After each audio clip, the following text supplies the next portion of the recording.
Let's turn now just briefly to a short little 10-minute discussion or 5-minute discussion about the study that I'm doing in Romans 14. This is going to be what I consider basically kind of like a promotion show. In other words, I'm not going to go into the study. I'm just going to tell you about the study in case you're not actually following along with the study and you're interested in it. This would be kind of like a promo show. And so, like I said, I'm only going to spend a brief 5 or 10 minutes and talk about the study. The study is entitled, as I mentioned, Romans 14 Unplugged, Feast and Fast and Food, oh my.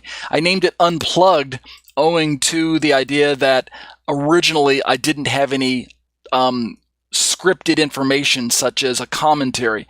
But then later on, as I was decided I was going to put together some brief, say, paragraphs or PowerPoints, it ended up turning into a commentary. So I suppose the phrase unplugged isn't really adequate anymore. But I liked the way it sounded, Romans 14 Unplugged, because I already had a Hebrews Unplugged commentary online, so I went with it.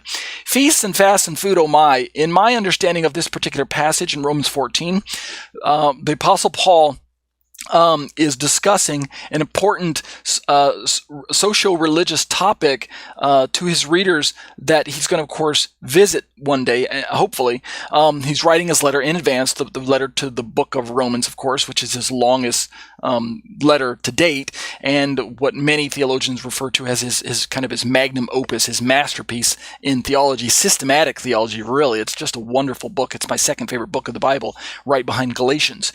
And in chapter 14, what I have come to observe, just as in my brief study of this particular book, is that the topic that he's discussing is a socio-religious topic that is important and relevant to both Jews and Gentiles of his day. And as I have come to understand the letter as a whole, and specifically Romans 14, there is the increasing, I should say, in Paul's day, increasing tendency for Jews and Gentiles in these respective communities to misunderstand one another from a religious and theological perspective. And Romans 14 begins to describe these two groups. Paul doesn't really actually come out and say, to one group, you guys are weak in faith, and then point his finger at another side of the room and say, you guys are strong in faith. He doesn't really say that. I think that would be inappropriate if he did that. But he does begin to talk about a group of people that should be recognized by everyone in the letter. And he labels these people weak in faith. And then in chapter 15, verse 1, he says, we who are strong. So we know he's kind of comparing and contrasting these two groups, the weak in faith and strong in faith. And what I found to be quite interesting and relevant to us as modern theologians and modern Bible readers and things like that, for people who are students of the Word in a modern setting, is, first of all, there's a challenge for us to try and kind of directly identify with Paul's readership because we don't live in the same social setting as Paul did. You have to remember that in first century Judaism, within the many Judaisms of Paul's day, I use the plural Judaisms because there was kind of a diversity of Jewish expressions, much like there's a diversity of Christianity in today's modern Christian movement, to the point that we could really say Christianities. But Judaism, in that regard, in Paul's day, we still had a strong Gentile dependency upon Judaism as an expression of faith within the Greco-Roman worldview that Paul lived in. Particularly, the world that Paul lived in was prior to the destruction of the temple in 70 AD in Jerusalem. Thus, there was no real first century Christian expression that would have been completely divorced or separated from an influence of Judaism in that day, although it was starting to go in that direction, and it would continue to go in that direction after the destruction of the temple, and then even further in history after the Jewish revolts. And so when it comes to this particular study, it's kind of my overview. This particular chapter in Romans, as we're reading through the passage and we get to these weak in faith, strong in faith, and we're trying to identify the people in the passage and see if it bears any relevance for us today. Something that is quite often discussed in today's church circles is, what does this passage mean to me? right? You've gone to a Bible study and you have the study leader have a few people read a passage, and then he'll go around the room and say, okay, now what does this passage mean to you? And I think that's fair and safe, and it's very valuable to have those types of discussions where we ask the question, what does the passage mean to you? How does it impact you? But I have found personally as a Bible student that what is a more important question than what does it mean to me is asking the question, what did it mean to the readers? And so in that regards, I like to try to take the historical approach first. What did the original readers get from the reading of the letter that Paul gave to them? How did it impact them? What was its relevance to them? And then from that, once I have kind of gotten a general understanding or overview of what it meant to them and why it was important to them, then I can begin to ask a question, okay, now that I believe I can kind of articulate what it means to them, what now then should it mean to me, or how does it impact me? So I move from an interpretation to an application. But I start with the interpretation first. I start with trying to ground myself in the historical understanding of the passage. And to that regard, Romans 14, I believe, is important for us today because in the first century, it's a letter and a part of a letter that allows Paul to explain to his first century readership the importance of Jews and Gentiles working together in the plans of God and the ultimate plan of God, the overall overarching scope of the gospel message that is going forth in the first century in mass to the Gentiles. This gospel message, which was first given to Israel as a people group and safeguarded by the scriptures that Israel had received and carried along through the people of Israel, the prophets of Israel, the leaders of Israel, till we got to the first century, and the Messiah of Israel came on the scene and then demonstrated by his life and by his death and by his resurrection and his ascension and his intercession that he was the fullness and the culmination of this gospel message that the scriptures contained. And this became an important gospel message for Jews first, but in the unfolding of God's revelation to mankind, God chose to give this revelation and to share this revelation with Gentiles, so non-Jews. And this became a very challenging prospect in the first century. Thus, the point where we are now in this discussion in Paul's letter in Romans 14, where we've got kind of two groups of people that Paul needs to bring to the discussion table. Jews on one side of the house and Gentiles on the other side of the house. Believers and non-believers. People who claim faith in Messiah and people who don't claim faith in Messiah. People who are loyal to Torah and have been raised with the Torah as their heritage religion, and people who don't have this background to bring to the discussion. And so that's the worldview that Paul enters into.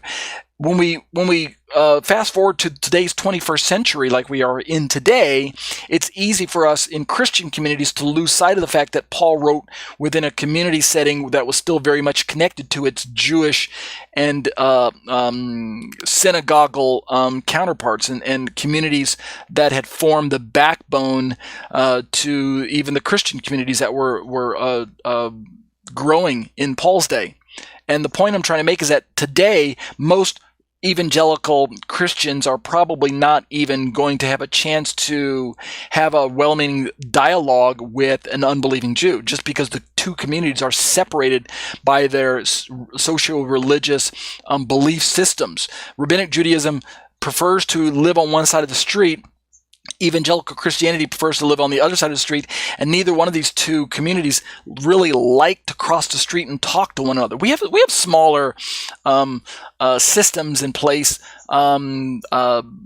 outreach programs where we cross the street to one another, at least from the evangelical side of the street, going towards the Rabbinic Judaism side, where evangelical Christians seek to witness to unbelieving Jews and things like that. But we really don't have Rabbinic Judaism crossing the street to try and bring evangelical Christians into Rabbinic religious Judaism, right? We really don't have that going on today. But in Paul's day, it was not wrong for Messianic Jews to continue to reach out to their unbelieving Jewish counterparts and to also continue to reach out to Gentiles who were not part of this expression of a Hebraic lifestyle, to try to bring them into an understanding of God and Yeshua and things like that.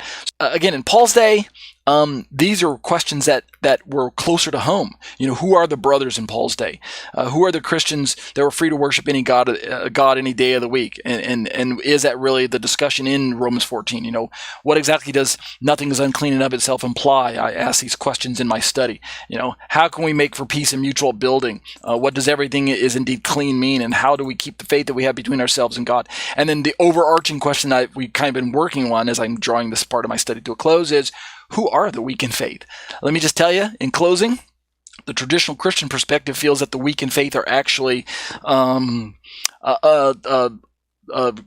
weak, or say maybe baby Christian Jews. So they're Messianic Jews. They believe in Jesus, but they've recently come to faith in Messiah, and so they therefore have this still what we might call Torah baggage. They still think that keeping the law of Moses is relevant. They still think that keeping kosher is important, and they still prefer to meet on the Sabbath and things like that. But yet the strong believers, this is still the traditional Christian perspective, the strong believers that in Paul's letter, quote unquote, strong Christians, people who've been Christians for some time, have already, and these would be predominantly Gentiles, of course, and some Messianic Jews like Paul, they have already come to an understanding in their growth and in their walk with God to believe and come to the opinion that the Torah is no longer relevant, at least from a ceremonial perspective. They no longer have to kind of consider whether one food is clean and not what another food is not clean. And Sabbath and Sunday have now kind of merged, and they can just kind of pick whichever day they want. And the festivals of Israel are kind of been fulfilled, and they've come full circle and realized that, those were important, and they really are important as a heritage, but they're not really so much important on an everyday walk with God at a Christian level. What's most important is really kind of seeking the walk of the Spirit,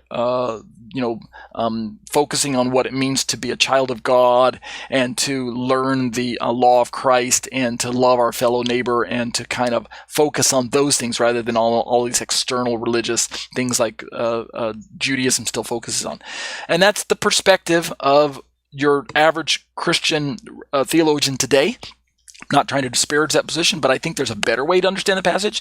And my position is that the weak in faith are actually unbelieving Jews who are still part of the greater Jewish community that's still connected in a larger way to the Gentiles who've come into this community of faith. So in Paul's mind, his community of faith is broad enough to include unbelieving Jews in the synagogue who are still part of the elect of God, and they have not relinquish that position even though they don't have faith in Messiah. Their faith is weak in that they have not yet made a public decision that Jesus is Messiah. But Paul envisions that these weak in faith, unbelieving Jews or non-Christian Jews are nonetheless not hostile. Therefore, they're open to the gospel. And in that regard, they deserve the evangelical efforts of the Gentile Christians in his group.